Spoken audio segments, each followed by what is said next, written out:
विद्यार्थी मित्रांनो, सुप्रभात. तुमच्या सगळ्यांना श्रावण सोमवारच्या खूप खूप शुभेच्छा. आज तुम्ही जे काही अभ्यास करणार आहात, आजच्या अभ्यास केलेल्या प्रश्नांपैकीच काही प्रश्न परीक्षेत येतील हे 100% लक्षात ठेवा. म्हणून तुमचं स्कॉलरशिपचं पुस्तक उघडा 2025चं आणि त्याच्यातलं 15वं प्रकरण सममूल्य अपूर्णांक आणि स्वाध्याय 15.1 जरी तिथे दिलेलं नाही तरी आपण नाव टाकले. 15व्या प्रकरणातला एकच स्वाध्याय आहे म्हणून 15.1 असं नाव दिलेलं. पहा पुस्तकामधला पहिला प्रश्न, एक एक प्रश्न समजून घ्या. ह्याच्यातलाच प्रश्न परीक्षेत येणार आहे. 3/11चा सममूल्य अपूर्णांक कोणता म्हणले? मग आता बघा, 3/11चा सममूल्य अपूर्णांक ह्याच्यात दडलाय. हे मला आता सांगा, ह्याची काही काटा काटी केल्यावर 3/11 उडतंय का? बघा बरं कुठं. ह्याला आणि ह्याला कोणत्या संख्येनं भागला का नाही जात, म्हणजे हे येत नाही. ह्याला आणि ह्याला 3 न भागला पण ह्याला 2 म्हणजे ह्याला काही होत नाही. त्याच्यानंतर ह्याला आणि ह्याला हे 0 कटलं, हे 0 कटलं, 3 न भाग जाईल का? 3 बेन पण भाग जाते 2 न. बे 1 बे, बे 2 4 आणि बे 3 6 आणि नंतर बे 1 बे आणि बे 1 बे. 3/11 आलं की रे? 3/11 आलं म्हणजे हे झालं सममूल्य. ज्याला संक्षिप्त केलं तर त्याचं उत्तर आणि ह्याचं उत्तर हे एकच आहे. म्हणून याचं उत्तर पर्याय नंबर 2. हा पहा बरं बाल मित्रांनो, दुसरा प्रश्न. हे प्रश्नाचं उत्तर येण्यासाठी पहिल्यांदा प्रश्न तर वाचावा लागल का डायरेक्ट उत्तर बघायचं? प्रश्न वाचा पहिला. 95/133 चा अंश 5 असलेल्या सममूल्य अपूर्णांक कोणता? आता एवढे अपूर्णांक दिले. मग आता एक विचार करायचा की ह्या 95ला आपण जर 5 न भागलं, आलं का लक्षात, तर काय येईल? बघा, 95ला 5 न भागा, 5 1 5 आणि 5 9 45. मग आता ह्याचा अर्थ काय आहे? या 95ला 19 न भाग जाते. 19 5 95. मग आता इथं उत्तर 5 येण्यासाठी त्याला आपल्याला 19 न भागलं तर 19 5 95 म्हणजे अंश बघा 5 येते का? बरोबर, याचा अंशाला 5 आणि वर तुम्हाला सांगितलं होतं अंश आणि छेदामध्ये अंशाला जेवढ्यानं भागलं त्याच छेदाला तेवढंच भागावं लागतं. म्हणून खाली सुद्धा 19 न भागा. 19 5 95 आणि 19 7 33 आलं. म्हणून याचं उत्तर पर्याय नंबर 1 5/7. हा बालमित्रांनो, पहा बरं तिसरा प्रश्न. तुम्हाला दिसायला हे प्रश्न ना थोडासा अवघड वाटत पण फार सोपा आहे. बघा कसं करायचं सांगतो तुम्हाला. आता बघा, 3/4 + 5/6 + 6/5 8. सरळ सरळ बेरीज करायचं, टेन्शन घ्यायचं नाही. तिरकस गुणाकार 6 आणि 3चा 6 18 अधिक 4 आणि 2 4 25 छेदस्थानी sin 24 आणि हे त्याच्याला तसं अधिक तिथं 5/8. एवढं समजलं.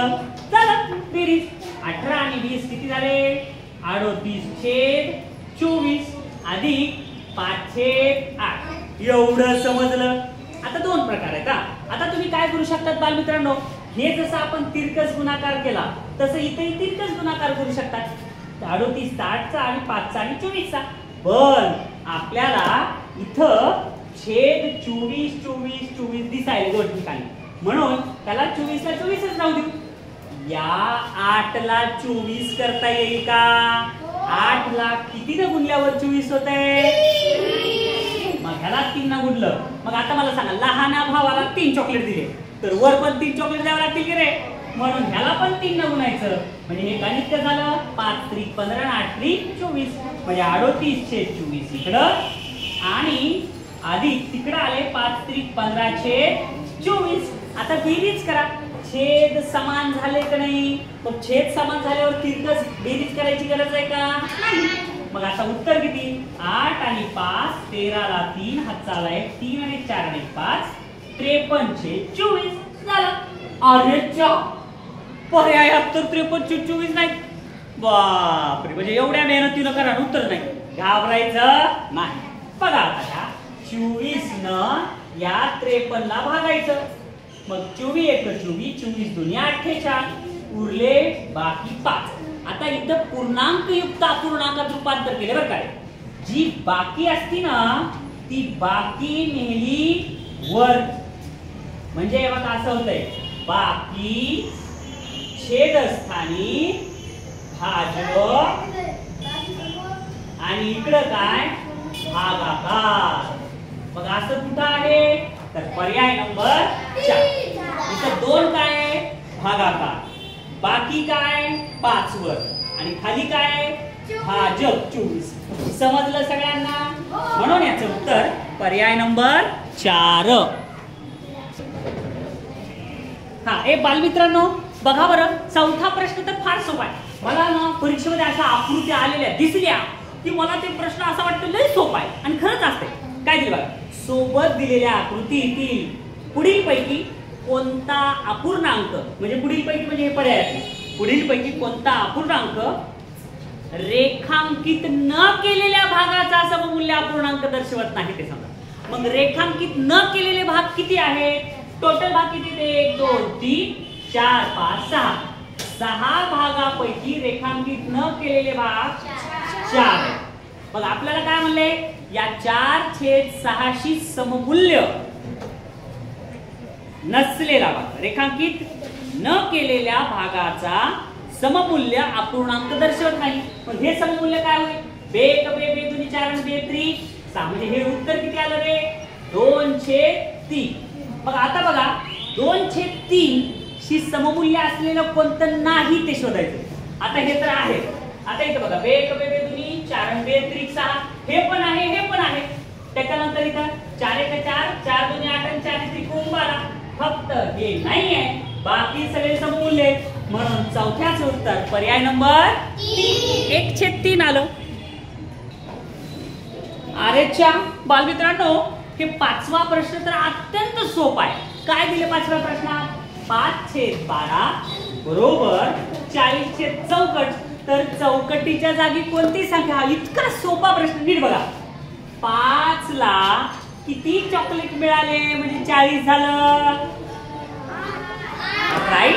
म्हणजे 5 ला 8 न गुणलं तर 5 48 झालं. मग वर 8 चॉकलेट मिळाले तर खाली सुद्धा किती चॉकलेट 8. म्हणजे 12 8 96. म्हणजे इथं येते पर्याय नंबर 4. फार सोपा प्रश्न होता. बघा बरं हे 6वा प्रश्न बघा काय म्हटलं रे. 6वा प्रश्न 3/4 व 2/5. हे बघा काही जण बोलायला हे बोलायचं नाही, हा लक्ष द्या. या 2 अपूर्णांकांचे, प्रश्न महत्वाचा आहे बरं, या 2 अपूर्णांकांचे समान छेद असणाऱ्या. आता इथं काय म्हणलं रे, समान छेद असणाऱ्या, म्हणजे छेद समान नाहीये तिथं पण समान छेद असणाऱ्या सममूल्य अपूर्णांकात रूपांतर करण्यासाठी त्याच्या अंश व छेदाला अनुक्रमे कोणत्या संख्येने गुणा. अनुक्रमे म्हणजे काय रे, क्रमानं. अंशादी छेद नंतर, अंशादी छेद नंतर, अंशादी छेद नंतर, अंशादी छेद नंतर. मग कशानं गुणायचं, जर समजा 5 आहे मग याला जर 5 न गुणलं अंश आणि छेदाला तर, आणि तिकडं 4 आहे इकडं 4 न जर गुणलं तर काय केले, 5 त्रिक 15 आणि 5 चोक 20 आणि इकडं 4 दोन्ही 8 आणि 5 चोक 20. अरे आलं ना. कशामुळे आलं, पर्याय नंबर 1 मुळे. कारण अंशाच्या तिथं 5 घ्या म्हणले म्हणून 5 घेतलं आणि छेदाच्या तिथं 4 ला गुणा म्हणलं म्हणून गुणला आपण. मग इकडे अरे अरे चुकलं चुकलं चुकलं चुकलं.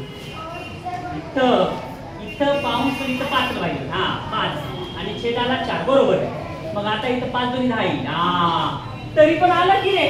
म्हणून याचं उत्तर पर्याय नंबर 1.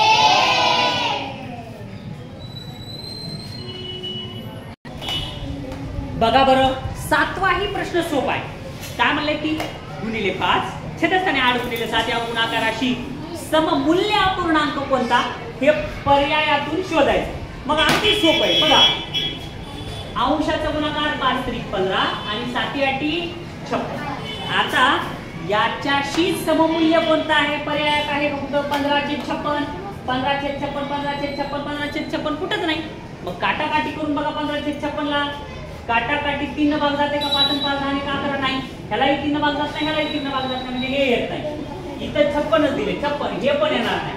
इथं 15, हे 15, हे पण येणार नाही. हे एक लक्षात घ्या, तुम्हाला एखाद्या प्रश्नाचं उत्तर नाही सापडलं टेन्शन घेऊ नका.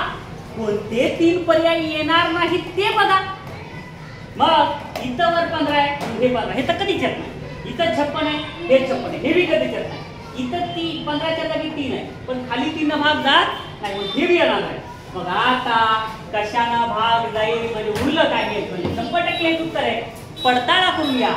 15ला जर 2 चॉकलेट दिले तर खाली पण 2 चॉकलेट, म्हणजे वर येते 30 आणि खाली येते 112. आलं की रे? म्हणून याचं उत्तर पर्याय नंबर 3. बालमित्रांनो, हाही प्रश्न अत्यंत सोपा आहे. काय दिलं बघा, 29/8 हा अपूर्णांक पुढील पैकी कोणत्या अपूर्णांकाचा सममूल्य नाही? एकदम सोपं आहे. हे 29/8च्या पुढे 1 0 दिलं तर हे सममूल्य आहे. नंतर 29ला जर 2 न गुणलं, 8ला 2 न गुणलं तर हे उत्तर येते, म्हणजे हे पण सममूल्य आहे. त्याच्यानंतर आता बघा 8 त्रिक 24, 24 मध्ये 5 मिसळले किती झाले? 29/8. म्हणजे हे आणि हे सुद्धा सममूल्य आहे, म्हणजे सममूल्य नाही हेच, तरी त्याचं पूर्णांक युक्त अपूर्णांकाचा अपूर्णांकात रूपांतर करून बघितलं. 8 त्रिक 24, 24 आणि 6 किती झाले? 30/8 राहिले, हे सममूल्य नाही. म्हणून 8व्याचे उत्तर पर्याय नंबर 3. बघा बालमित्रांनो, 9वा प्रश्न काय म्हणले रे? एक गुणाकारात संख्या दिल्यात आणि या गुणाकाराशी सममूल्य असणारा गुणाकार पुढील पैकी कोणता आहे? फार सोपं आहे, काटाकाटी करायची. हे 6/7 आहे, इथं 6/7 आहे. आता 21 आणि 24ला 3 भाग जात आहे, मग 3 भागाला येतात. 3 7 21, 3 8 24. आता 5/6 याला 10/12 करण्यासाठी याला जर 2 चॉकलेट दिले तर खाली सुद्धा 2 चॉकलेट द्यावे लागतील. म्हणजे इथं किती झाले? 10 आणि खाली झाले 12. इथं 7/8 आणि इथं 6/7. मग मला सांगा, या गुणाकाराशी हे पर्याय नंबर 2 सममूल्य आहे. म्हणून याचं उत्तर पर्याय नंबर 2. अरे 10वा प्रश्न तर अतिशय सोपा दिलाय. पुढील पैकी कोणता अपूर्णांक रेखांकित अपूर्णांकाचा सममूल्य अपूर्णांक दर्शवतो? मग रेखांकित कोण आहे? 1 2 3 4 5 6 7 8. 8 पैकी 3 रंगवले. मग 8 पैकी 3 रंगवले म्हणजे 11 त्रिक 33, 11 8 88. आलं की रे? म्हणून याचं उत्तर पर्याय नंबर 308 आहे, ते पण 308 सममूल्य सापडलं. बालमित्रांनो, 11वा प्रश्न दिसायला अवघड दिसतोय, पण सोप्या पद्धतीने तुम्ही सोडवा. कसं सोडवायचं? इकडं बेरीज सांगितली आणि पर्यायात उत्तर काढायचं. 1009 इथं छेद आहे, इथं 2018 आहे, इथं 1009 आहे. हे बघा, आपल्याला असं करता येईल का? सगळ्यांचा छेद सारखा करता येईल. 1009च्या दुप्पट 2018. म्हणून याला जर 2 चॉकलेट दिले तर यालाही 2 द्यावं लागतील. ह्याला तर 2018 आहे, ह्याला 2 न गुणलं तर यालाही 2 न गुणावं लागेल. करा. 2 2 4, 1 2 3 2 6, खाली झाले 2018. हे जशाला तसं 706 छेद 2018 अधिक हे खाली 2018 आणि वर 4 2 8, 4 2 8 आणि 3 2 6. आता तुम्ही जर वरच्या सगळ्यांची बेरीज केली, छेद समान आहेत ना, मग छेद समान असल्यावर वरच्या वरच्यांची बेरीज करा. ती वरची बेरीज आली 2018 आणि खाली सुद्धा 2018. म्हणून उत्तर पर्याय नंबर 4. हा आता पुढचा प्रश्न तर नाहीच आहे, पण आता मी काय करणार माहिती आहे का? हे जे मी 11 प्रश्न शिकवले, त्या शिकवलेल्या प्रश्नापैकी एक प्रश्न मी इथं बसलेल्या एक जणाला विचारणार आहे आणि ज्यानं इथं पुढे येऊन उत्तर दिलं त्याला लगेच बक्षीस आहे. तर मग आता कोण उत्तर देतंय बघू द्या. मी प्रश्न विचारणार आहे. प्रश्न क्रमांक 5व्याचं उत्तर कोण सांगताय? या पुढे ये रे. 5व्याचं उत्तर कसं आलं ते सांगायचं. मग बघा, आणखीन कोण सांगताय 5व्याचं? 5 सेकंद वेळ आहे. बघा सगळेजण 1 2 3 4. अरे आली एक मुलगी. हा चल सांग उत्तर मला तू आता. 5व्याचं उत्तर. हे खडू घे, हे पुस्तक घे आणि सांग उत्तर. कर कर लवकर लवकर कर.